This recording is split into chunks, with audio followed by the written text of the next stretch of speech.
So hello दोस्तों, कैसे हो आप लोग। तो दोस्तों मैं आप सभी का स्वागत करता हूं आपके अपने प्रतिगिरी कॉमर्स एकेडमी पे। दोस्तों यहाँ पे अगर हम बात करें तो आज के इस लेक्चर में हम क्या सीखने वाले हैं। बेसिकली अगर मैं बात करूं तो आज के इस लेक्चर में आपका ये जो दोस्त है, आपका जो भाई है, ये आपको बिल्स ऑफ एक्सचेंज क्या सिखाने वाले हैं। ये क्या है सर? ये बिल्स ऑफ एक्सचेंज आपका टॉपिक है। देखो इतना भारी बोला कि कैमरामैन भी ब्लर करने लगा। ठीक है, अब इससे पहले वाले अगर मैं सेशन की अगर बात करूं, in the last session what we have covered with the topic known as not for profit concern, यानी एनपीओ वाला जो चैप्टर था वो हमने क्या कंप्लीट कर लिया था। अब यहाँ पे एक एक करके हम सारी चीजें क्या कवर करेंगे। अब इस वीडियो को अगर किसी ने नहीं देखा तो भाई जाकर चेकआउट कर लो, क्योंकि ये जो वीडियो आपकी बहुत सुप्रीम होने वाली है और अति उत्तम वाली वीडियो है। अगर आपने ये वीडियो देख लिया तो आपका जो एनपीओ से रिलेटेड जो भी डाउट था, जो भी प्रॉब्लम है, सारी चीजें कवर हो जाएगी। और अगर आपका एनपीओ हुआ है कि नहीं हुआ है, please do let me know in the comment section guys. ठीक है, ठीक है, चलो अब एक एक करके यहाँ पे बात करेंगे। अब जब मैं चीजों के बारे में बात कर रहा हूं, मैं चीजों के बारे में यहाँ पे आपको समझा रहा हूं, तो मैं चीजें क्या समझाने आया हूं। मैं आपको बता दूं भैया, हम है कॉमर्स वाले। मैं लिख दूंगा यहाँ पे, प्यार से लिखूंगा कॉमर्स वाले। ठीक है, हम कॉमर्स वाले बेसिकली हम क्या करना चाहते हैं, हम बिजनेस करना चाहते हैं। सही बात है। और हम पढ़ते भी बिजनेस के बारे में कि बिजनेस को किस तरह से मैनेज करना है, किस तरह से ट्रांजेक्शन्स को नोट करना है, किस तरह से कंपनी एक्सपांड हो सकती है, किस तरह से डाइवर्स हो सकती है, क्या रूल्स होते हैं, क्या रेगुलेशंस होते हैं, ये सारी चीजें हम पढ़ते हैं। सही बात है। अब उसके लिए अलग अलग सब्जेक्ट्स है हमारे यहाँ पे। सही बात है। First one is your OCM, जिसे हम फेंकने में बहुत मानते हैं। Second one is your economics, जहां पे हम एक कंट्री की जो इकोनॉमी कैसे रन होती है उस चीज के बारे में हम पढ़ाई करते हैं। फिर आता है आपका एसपी, जिसे हम सेक्रेटरी प्रैक्टिस बोलते हैं। और लास्ट वन हमारा आता है बीके। सही बात है। बीके में हम करते हैं क्या, बीके ही तो सर जान लेता है हमारी। ठीक है, बीके में हम बेसिकली आपकी जो ट्रांजेक्शन होते हैं वो डिनोट करते हैं। सर ट्रांजेक्शन, हाँ भाई ट्रांजेक्शन। ट्रांजेक्शन मतलब कहना क्या चाहते हो सर? ट्रांजेक्शन मतलब अब बिजनेस में हमेशा एक एक्टिविटी तो परफॉर्म होती है, लेने और देने की। सही बात है। अब हम कभी कुछ खरीदते तो कुछ बेचते, कुछ बेचते तो कुछ खरीदते। अब जब कुछ खरीदते तो सामान आता है और हम पैसे देते, यानी ले रहे क्या है, सामान ले रहे, और दे रहे क्या, पैसे दे रहे। जब हम कुछ बेचते तो क्या करते हैं, हम सामान बेचते और उसके बदले हमारे पैसे लेते। तो इसी चीज को हम लोग क्या बोलते हैं, ट्रांजेक्शन क्या बोलते हैं। अब ट्रांजेक्शन की अगर बात करूं तो ट्रांजेक्शन आपके दो टाइप के होते हैं भाई। कितने टाइप के? दो टाइप के। अब आप पूछोगे सर कौन से, बता रहा हूं, टेंशन मत लो। सबसे पहले आता है आपका कैश ट्रांजेक्शन। यार फोन बहुत आ रहा है मेरे को, क्या बताओ यार। ठीक है, सबसे पहले आता है आपका कैश ट्रांजेक्शन आता है। और दूसरा जो आता है आपका, वो आता है क्या, आता है आपका क्रेडिट ट्रांजेक्शन। अब आप पूछोगे सर कैश ट्रांजेक्शन क्या होता है और क्रेडिट ट्रांजेक्शन क्या होता है। कैश ट्रांजेक्शन मतलब सीधी सीधी बात, इस चीज को समझाने के लिए मैं पाठक जी को बुलाना चाहूंगा। तो पाठक जी आ जाइए। कोई आ रहा नहीं, मैं बुला रहा हूँ उनको, सीन में बुला रहा हूँ। देखो यहाँ पे क्या होता है कि फॉर एग्जाम्पल आप दुकान पे गए, दुकान पे जाने के बाद आपने कोई XYZ सामान खरीदा। सही बात है। अब सामान आपने खरीदा, अब उसके पैसे आपने तुरंत दे दिए, मतलब कुछ उधार रखा नहीं रखा, तो इसी चीज को हम लोग क्या बोलेंगे, ये कैश ट्रांजेक्शन बोलेंगे। समझ में आ गया? जैसे आप रेलवे में गए, रेलवे स्टेशन पे गए, टिकट लेने गए, टिकट लेने के बाद अब बहुत सारे ऐसे भी होंगे दोस्त हमारे जो टिकट लिए बिना ही घूमते हैं ट्रेन में, लेकिन ऐसा करना नहीं है भाई, नुकसान अपने को ही पड़ता है। ठीक है, आप गए ट्रेन के पास, टिकट काउंटर पे गए, वहां पे अपने टिकट ली और पैसे दिए तुरंत, तो ये होता है आपका कैश ट्रांजेक्शन होता है। क्या इसको बोलते हैं हम लोग? कैश ट्रांजेक्शन बोलते हैं। क्लियर हो गया? आप पानी पूरी वाले भैया के पास गए, आपने गोलगप्पे खाए सब, ठीक है, और आपने उनको 20 रुपए तुरंत पे कर दिए, तो वो क्या हो गया, कैश ट्रांजेक्शन होगा। अब कैश ट्रांजेक्शन हो गया तो कोई दिक्कत नहीं है, कुछ डिस्कस नहीं करना है इसमें, do not discuss any more on this. But credit transaction क्या होता है, इसमें बहुत पंगे होते हैं। सही बात है। कई बार क्या होता है, देखो अब मैं गया, मैं दुकान वाले के पास गया, पाठक जी दुकान वाले के पास गए, जानने के बाद उन्होंने गोलगप्पे खाए, लेकिन बोला भाई मैं 3 दिन बाद उसके पैसे दूंगा। पैसे तुरंत दिए क्या? नहीं दिए। तो इसी चीज को हम लोग क्या बोलते हैं, क्रेडिट ट्रांजेक्शन बोलते हैं। क्या बोलते हैं इसको हम लोग? क्रेडिट ट्रांजेक्शन बोलते हैं। जब आप कोई भी चीज खरीद रहे हो, ठीक है, या फिर आप कोई भी चीज खरीद रहे हो या फिर बेच रहे हो, लेकिन उसके बदले आप पैसे ले रहे नहीं हो या फिर पैसे पे नहीं कर रहे हो, तो उसको हम लोग क्या बोलते हैं, क्रेडिट ट्रांजेक्शन बोलते हैं। सही बात। एक दिन ऐसे ही हुआ, पाठक जी आए मेरे पास, मेरी दुकान में जिसका नाम है जीएस स्टोर, जनरल स्टोर। सही बात है। अब उन्होंने बोला कि भाई मेरे को 30 किलो चावल चाहिए। कितना चावल चाहिए? 30 किलो चावल चाहिए। सही बात है।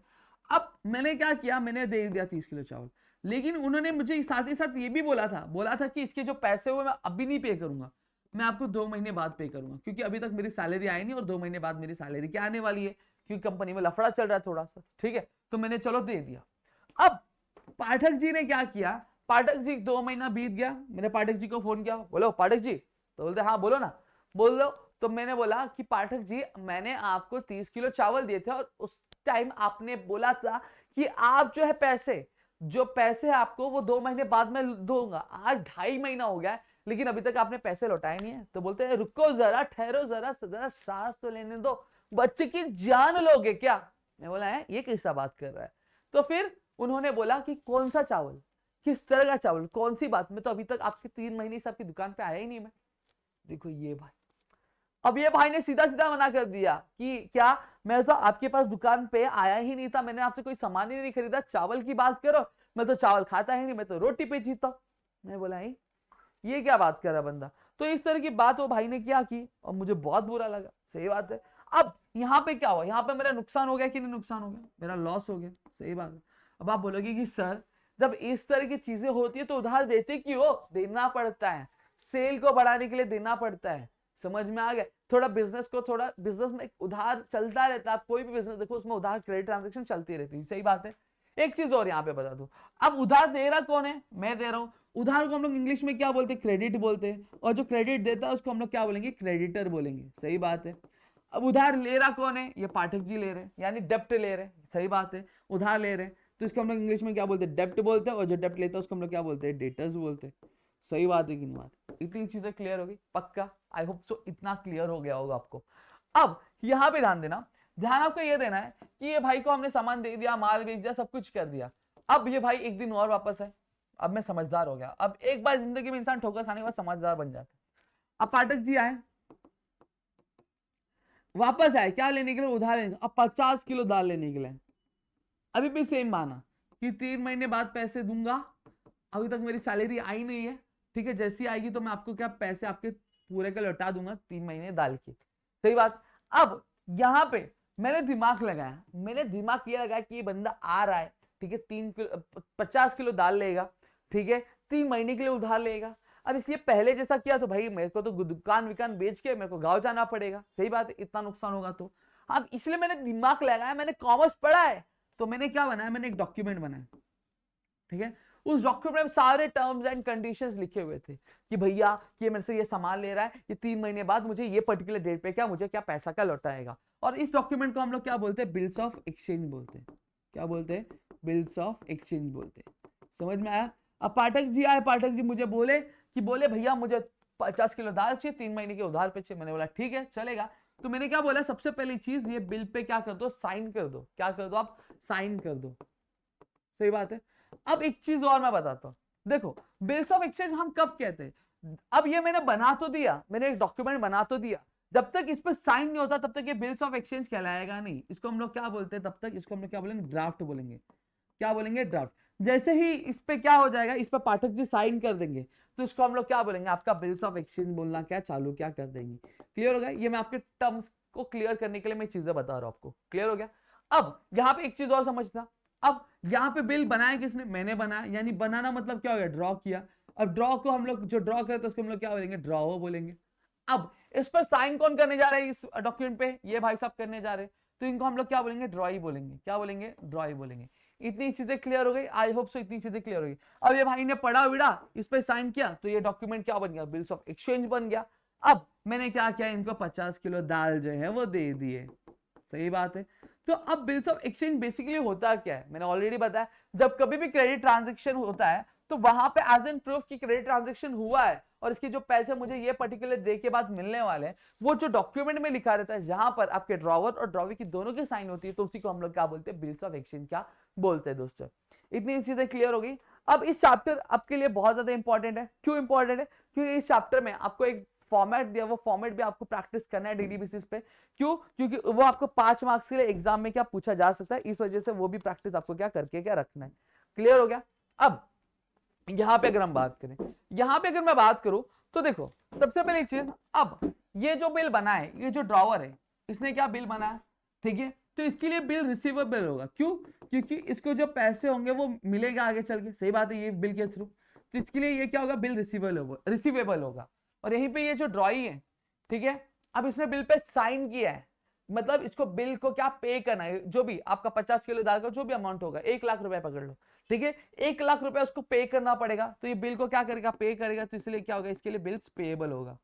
अब एक चीज मुझे यहाँ पे समझना कि अब ये जो ड्रॉवर है, ये इसके लिए बिल्स रिसीवेबल है। बिल्स रिसीवेबल से मतलब क्या पता चलता है, इसका जो ये पर्टिकुलर अमाउंट है, ये पर्टिकुलर अमाउंट इसको फ्यूचर में मिलने वाला है, अब भी मिलने वाला है नहीं, फ्यूचर में मिलने वाला है, तो फ्यूचर में मिलने वाला है, तो इसका जो फायदा होगा, जो भी अमाउंट होगा, जैसे फॉर एग्जाम्पल मैं पकड़ लेता हूँ 1 लाख रुपीज है, ठीक है, अभी जो 1 लाख रुपीज है ये इसको फ्यूचर में मिलने वाला है, तो इसका फायदा भी इसको कहां पे मिलेगा, फ्यूचर में मिलेगा। तो जो भी चीजें हमें फ्यूचर में बेनिफिट देती है उसको हम लोग क्या बोलते हैं, आपका एसेट बोलते हैं। तो इसका जो बिल्स ऑफ रिसीवेबल का नेचर क्या होगा ड्रॉवर के लिए, इसके लिए एसेट्स होगा। सही बात है। अब यहीं पे बिल्स पेबल की बात करते हैं। सही बात है। अब बिल्स पेबल क्या डिनोट कर रहा है, डिनोट ये कर रहा है कि ये बंदा, ये जो ड्रॉई है यानी पाठक जी है, इनको पैसे पे करने। सही बात है। क्यों, क्योंकि इन्होंने क्या 50 किलो दाल लिया था, 50 किलो दाल इन्होंने उधार पे लिया था, इसका अमाउंट पे किया नहीं, पे किया, तो इनके लिए क्या हो गया, कर्जा हो गया। अब कर्जा को इंग्लिश में हम लोग क्या बोलते हैं, लायबिलिटी बोलते हैं। तो बिल्स पेबल इंडिकेट क्या करता है, आपका कौन सा नेचर इंडिकेट करता है, लायबिलिटी वाला नेचर जो है इंडिकेट करता है। क्लियर हो गया, इतनी चीजें क्लियर है, आई होप सो इतनी चीजें क्लियर हो गई, इसमें कुछ भी डाउट नहीं होगा अगर आप ध्यान से सुन रहे होंगे लेक्चर्स तो, ठीक है। अब यहां पे अगर ध्यान देते, अब मैंने यहां पे आपको बता दिया, चलो इतनी चीजें क्लियर हो गई, 3 महीना भी हो गया। अब यहां पे अगर मैं बात करूं तो आप समझ लो ड्यू डेट, ठीक है। अब ड्यू डेट मतलब क्या होता है, पैसा जब मिलने वाला रहता है उसको हम लोग क्या बोलते हैं, ड्यू डेट बोलते हैं। जैसे फॉर एग्जांपल आप आज तारीख क्या है, आज अगर मैं बात करूं, आज जो तारीख है 26, ठीक है, दिसंबर 2023 है, ठीक है। अब मैं आपको बोल रहा हूं, मैं बोल रहा हूं कि आपको 4 दिन बाद, आपसे मैं 10,000 रुपए ले रहा हूं और मैं आपको बोल रहा हूं कि 4 दिन बाद मैं आपको क्या पैसे क्या पे करूंगा, तो 4 दिन बाद क्या होगा, आपको यहां पे ऐड कर दिया, तो 26, 30। सही बात है। अब आपको पैसे कब मिलेंगे, पैसे आपको मिलने वाले हैं, आपको 30 दिसंबर को मिलने वाले, तो ये आपके लिए क्या होता है, ड्यू डेट होता है। क्या होता है, ड्यू डेट होता है। समझ में आ गया। वहीं अगर मैं वापस आपसे बात करूं, मैं आपको बोल रहा हूं मुझे 1 लाख रुपए दे दो, मैं आपको 4 जनवरी को देने वाला हूं, तो आपके लिए ड्यू डेट क्या होगा, मुझे कमेंट सेक्शन में बताना। तो आपके लिए जो ड्यू डेट होगा वो क्या होगा, 4 जनवरी होगा, ठीक है। ड्यू डेट क्या होता है वो मैं आपको समझा रहा हूं। फॉर एग्जाम्पल मैंने आपको बोला कि मुझे, आप मेरे पास है सर, मुझे लेक्चर्स दे दो, लेकिन इसकी जो फीस होगी मैं आपको 3 महीने बाद लौटाऊंगा। तो आज 3 महीने, 26 दिसंबर है, 26 जनवरी, फिर उसके बाद मेरा 26 फरवरी, फिर उसके बाद मेरा 26 मार्च, फिर उसके बाद आपका क्या होगा, ये जो हो जाएगा आपका क्या हो जाएगा दोस्तों, आपका 26 मार्च आपका क्या हो जाएगा, ड्यू डेट क्या हो जाएगा। सही बात है। तो वो क्या होगा, आपका ड्यू डेट होगा। तो ड्यू डेट मेरे ख्याल से क्लियर हो गया। ड्यू डेट बेसिकली क्या होता है कि जब आपको बिल्स के थ्रू क्या पैसा जब मिलने वाला रहता है उसको हम लोग क्या ड्यू डेट बोलते हैं, ठीक है। अब ड्यू डेट भी 2 तरीके के होते हैं। एक सबसे पहला होता है नॉमिनल ड्यू डेट, और दूसरा होता है आपका लीगल ड्यू डेट। अब नॉमिनल ड्यू डेट मतलब क्या होता है मैं आपको यहां पे समझाऊंगा। नॉमिनल ड्यू डेट की अगर मैं सीधी सीधी बात करूं यहां पे, तो नॉमिनल ड्यू डेट में मतलब क्या होता है कि आपका जब आपके 3 दिन ऐड नहीं किया जाता, जैसे फॉर एग्जांपल मैंने लिया कि यहां पे 26 जनवरी है, ठीक है, 26 जनवरी ले लेते हैं, ठीक है, 2024। मैंने आपसे पैसे उधार लिया, मैंने बोला कि आपसे जो है पैसे मैं ले रहा हूं लेकिन उसको 1 महीने बाद मैं लौटा दूंगा, तो यहां पे मैं क्या करूंगा, 1 मंथ ऐड करूंगा, तो 26 फरवरी 2024। अब यहां पे अगर मैं बात करूं तो आपका जो ड्यू डेट होगा वो क्या होगा, 26 फरवरी 2024 का आपका ड्यू डेट होने वाला है। अब यहां पे एक चीज समझना दोस्तों कि यहां पे मैंने कोई एक्स्ट्रा डेट ऐड किया क्या, नहीं, एक्स्ट्रा डेट ऐड नहीं किया, कोई ग्रेस डेट ऐड किया नहीं, डेट ऐड किया, तो इसी चीज को हम लोग क्या बोलते हैं, नॉमिनल ड्यू डेट बोलते हैं। क्लियर हो गया। अब वहीं अगर मैं क्या करता कि 1 महीने के लिए मैं आपको उधार ले रहा हूं, ठीक है, मैंने 1 महीने के लिए आपसे उधार लिया, और उधार लेने के बाद अब मैं क्या कर रहा हूं, मैं साथ ही साथ 3 दिन का और टाइम ले रहा हूं, ठीक है, जहां पर फॉर एग्जांपल आपने मेरे से उधार लिया 1 लाख रुपया, मैंने आपसे उधार, आपने उधार लिया मेरे से, आपने बोला कि 1 महीने बाद सर मैं लौटा दूंगा, तो 1 महीना कितना होता है, 26 जनवरी 2024 का आपका 26 फरवरी 2024 होगा। सही बात है। लेकिन मैं आपको एक्स्ट्रा 3 दिन की मोहलत और दे रहा हूं, यानी 3 दिन मैं एज अ ग्रेस डे के आपके लिए दे रहा हूं, ठीक है। तो ये आपका क्या हो जाएगा, ये आपका हो जाएगा 29 फरवरी 2024 हो जाएगा। सही बात है, हाँ या ना, ठीक है। क्यों, 2024 है तो कौन सा ईयर है, ये आपका लीप ईयर है, तो फरवरी में डेज कितने होंगे, 29 डेज होंगे। तो इसको हम लोग क्या बोलते हैं, इसको हम लोग लीगल डेट बोलते हैं। क्या बोलते हैं, लीगल ड्यू डेट। समझ में आ गया। अगर 3 दिन हम ऐड नहीं करें, 3 एक्स्ट्रा डेज जो है ग्रेस डे, वो अगर हम ऐड नहीं करें तो उसको हम नॉमिनल ड्यू डेट बोलते हैं। वहीं जब हम 3 दिन एक्स्ट्रा ग्रेस वाले ऐड कर देते हैं तो उसको हम लोग क्या बोलते हैं, आपका लीगल ड्यू डेट क्या बोलते हैं। क्लियर होगा। अब सवाल ये उठ रहा है मन में, सवाल ये उठ रहा है कि सर एग्जाम में करते टाइम हमें क्या करना है। एग्जाम में करते टाइम हमें लीगल ड्यू डेट मतलब जो भी ड्यू डेट आएगी उसमें 3 दिन एक्स्ट्रा ग्रेस डेट हमें क्या ऐड करनी है। समझ में आ गया, इतनी चीजें क्लियर है। आई होप सो आपको इतना क्लियर हो गया होगा, उसमें कुछ भी आपको डाउट नहीं हुआ रहेगा। अब सवाल ये उठ रहा है मेरे मन में कि सर जो बिल्स ऑफ एक्सचेंज है, ठीक है, जो बीओई है, तो उसका जो ड्यू डेट कितना हो सकता है। तो मैं आपको बता दूं, मैक्सिमम अगर मैं बात करूं तो जो बीओई का जो बिल्स ऑफ एक्सचेंज का जो ड्यू डेट है, कम से कम आपका ज्यादा से ज्यादा 3 मंथ्स का हो सकता है या फिर आपके 90 डेज का हो सकता है। आप इससे ज्यादा बिल्स ऑफ एक्सचेंज क्या आप एक्सटेंड नहीं कर सकते। अगर आपको बिल्स ऑफ एक्सचेंज बना रहे हो तो आप 3 महीने की उधारी के लिए बना सकते हो या फिर 90 दिन की उधारी के लिए आप बना सकते हो। अब 3 महीना और 90 दिन की उधारी बहुत फर्क है भाई। 3 महीना और 90 दिन बहुत अलग अलग होता है। क्या होता है अलग, चलो यहाँ पे समझेंगे। ठीक है, इतनी चीजें क्लियर हो गई। अब चलो एक और करके मैं यहाँ पे आपको बताता हूँ। ठीक है, अब यहाँ पे फॉर एग्जाम्पल आपने जो उधार लिया, ठीक है, अब कैलकुलेट कैसे करते हैं। सबसे पहली चीज मैं आपको मंथ्स का सिखाता हूँ। किसका सिखाता हूँ, आपको मंथ्स का सिखाता हूँ कि मंथ्स अगर दिया है तो आपको ड्यू डेट कैसे निकालनी रहती है, आप कैसे ड्यू डेट क्या निकाल सकते हो। ठीक है, सबसे पहली चीज फॉर एग्जाम्पल आपने क्या लिया, आपने जो उधार लिया मेरे से, कभी लिया, 1 जनवरी 2023 को लिया। सही बात है, कितने दिन के लिए उधार लिया आपने, 3 मंथ के लिए उधार लिया है। ठीक है, तो आप डायरेक्टली कैलकुलेट कर सकते हो, जनवरी है, फरवरी, मार्च, अप्रैल, आप ऐसे काउंट करके आपका आंसर निकाल सकते हो। सही बात है, आप आंसर निकालोगे तो यहां पे अगर मैं बात करूं तो 1 जनवरी, तो 1 जनवरी, 1 फरवरी, 1 मार्च, फिर उसके बाद आपका अप्रैल। ठीक है, तो आप इस तरह से चीजें डायरेक्टली निकाल सकते हो, या फिर बेस्ट तरीका बताओ तो चुपचाप यहां पे लेने का, क्या लिखने का, आपका डेट लिखने का। ठीक है, फिर मंथ आ गया आपका, फिर आपका ईयर आ गया, इतना लिखा आपने। तो डेट कितनी आपकी 1 जनवरी है, मंथ कौन सा है, पहला मंथ है तो 01 यहाँ पे लिख देंगे, और ईयर कौन सा है 2023 आपका। सही बात है। अब हमें जो क्या किया गया, हमें क्या निकालना, 3 महीने के लिए हमने क्या किया, बिल्स ऑफ एक्सचेंज का रेज किया है। तो ड्यू डेट निकालने के लिए डेट का कुछ दिया नहीं, मंथ बोला है, तो मंथ में जाने का 3 ऐसे ऐड कर देने का। अब ऐड किया आपने तो आंसर क्या आएगा, फर्स्ट 3 + 1 कितना हो गया आपका 4 हो गया, और 2023। तो आप इस तरह, तो आपका ड्यू डेट क्या होगा, आपका ये होगा, क्या आपका क्या होगा, 1 अप्रैल 2023 आपका क्या होगा, आपका जो ड्यू डेट होगा। लेकिन ये जो ड्यू डेट है इसमें 3 दिन एक्स्ट्रा ऐड किया क्या, नहीं, तो इसको हम लोग क्या बोलते हैं, नॉमिनल ड्यू डेट बोलेंगे। क्या बोलेंगे, नॉमिनल ड्यू डेट बोलेंगे। लेकिन इतनी चीज बता दूं कि जब कभी भी आप क्या कोई भी ड्यू डेट निकालते हो तो वहां पे 3 एक्स्ट्रा ग्रेस डे आपको क्या ऐड करना पड़ता है। तो आपका कितना बन जाएगा, आपका 4 अप्रैल 4 अप्रैल 2023, ये आपका क्या आंसर क्या ड्यू डेट वाला क्या आने वाला है।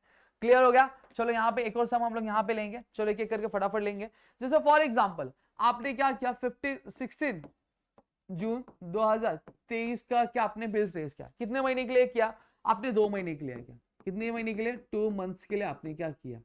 क्लियर हो गया। अब 2 मंथ्स के लिए आपने किया तो यहाँ पे अगर मैं बात करूं तो आपका आंसर क्या आना चाहिए, अगर मैं बात करूं 16 अगस्त, ठीक है, 16 नहीं, जून जुलाई अगस्त बरोबर, तो आपका 2 महीने के लिए आपने किया, तो आंसर क्या आना है, 16 अगस्त 2023 आएगा। लेकिन इसमें आपको 3 दिन और ऐड करना है, तो आंसर क्या आ जाएगा आपका, 2 मिनट, तो आपका जो ड्यू डेट आएगा वो 19 अगस्त 2023 का आपका आंसर आने वाला है ड्यू डेट का। क्लियर हो गया, इतनी चीजें क्लियर हो गई। चलो एक और यहाँ पे हम लोग करेंगे।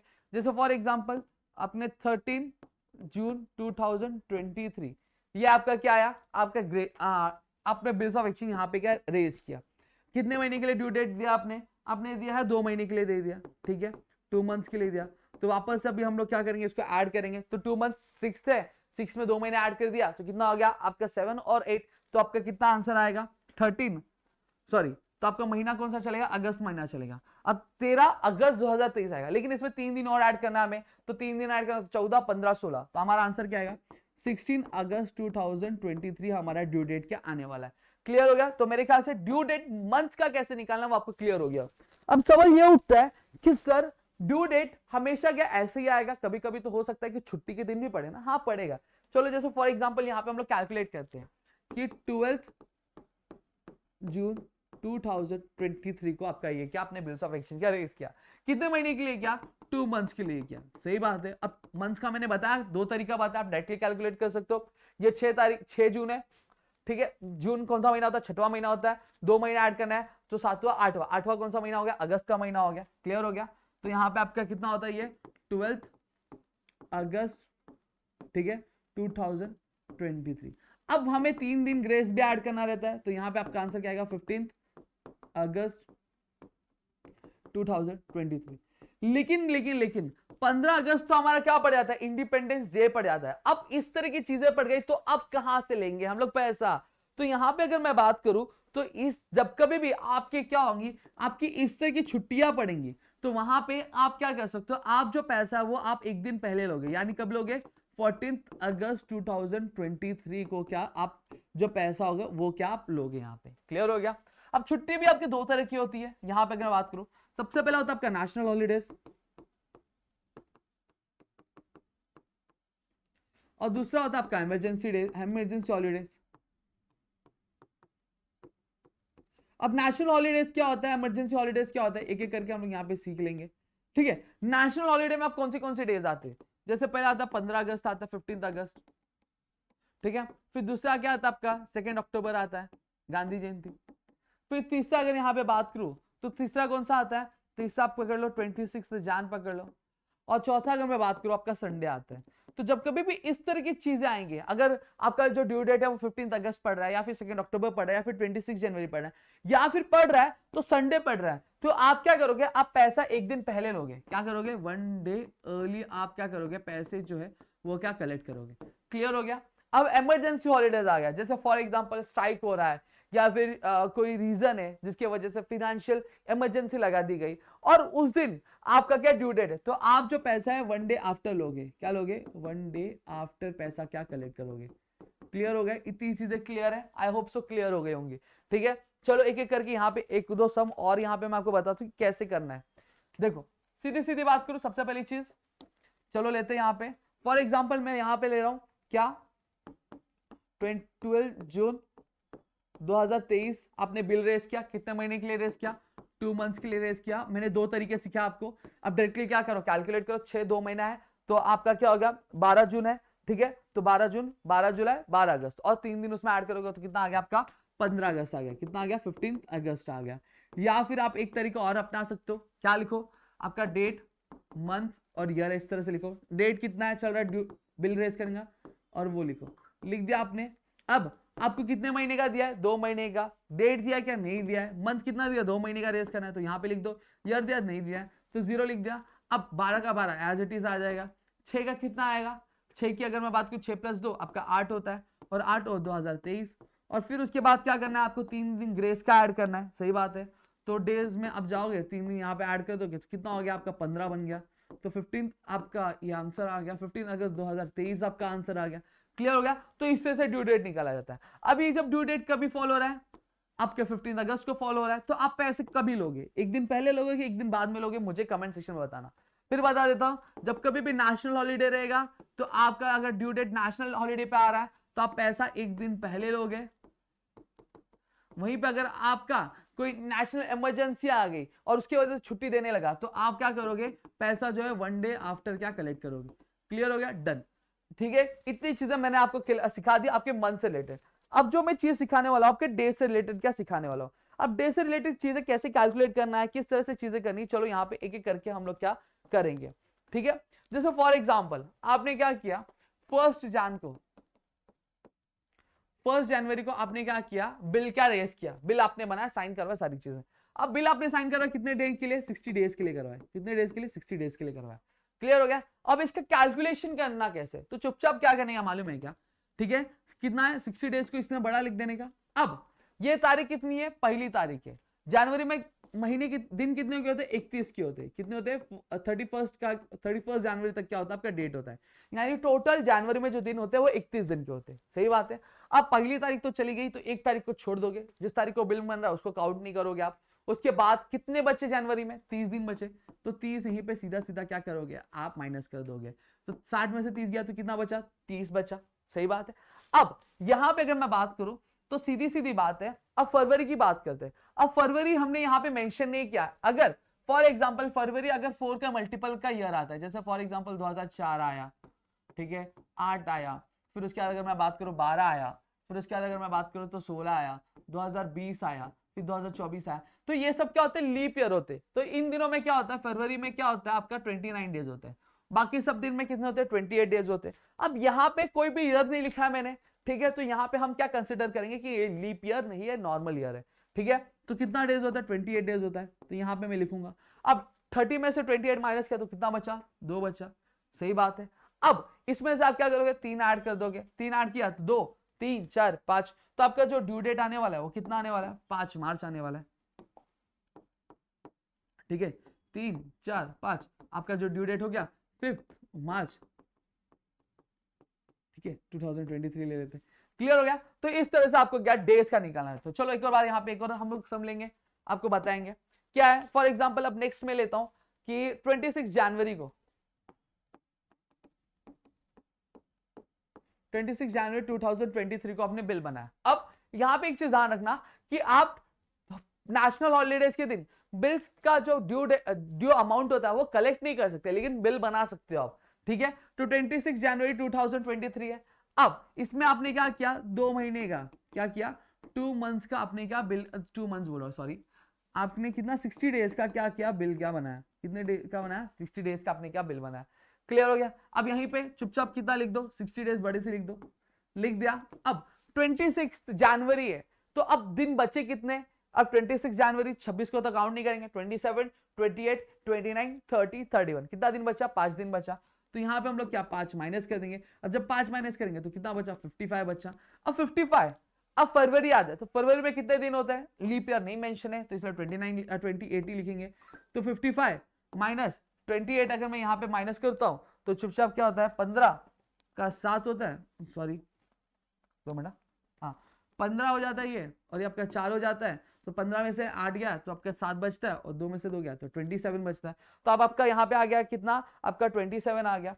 अब यहाँ पे अगर मैं बात करूं तो हमें कितनी चीजें निकाली गई थी, आपके 27। अब 27 में आपने क्या कर दिया, करना आपको 3 दिन और ऐड कर देना है, सही बात बोल रहा हूं, ठीक है। 27 आ गया। अब 27 में आप क्या करोगे, अब 3 दिन और ऐड कर दोगे तो आपका आंसर क्या आ जाएगा, आपका आंसर जो आने वाला है, एक का 2 मिनट 3, तो ये 27 क्या आ गया, ये फरवरी हो गया, ये आपका मार्च हो गया, उसमें 3 दिन ऐड कर दो, 28, 29, 30 मार्च आपका क्या होगा, ड्यू डेट होगा।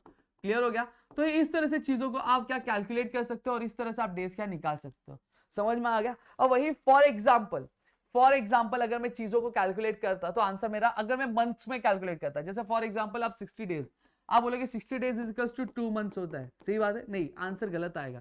अब आंसर आपका अलग आएगा, देखो यहाँ पे 30 मार्च है ना, यहाँ पे चीजें अलग आएंगी। 26 जनवरी है, ठीक है, 26 जनवरी 2023। अब आपको क्या करना है, इसमें 2 महीना ऐड कर देना है, तो कितना हो गया, फरवरी हो गया और आपका मार्च हो गया, सही बात है।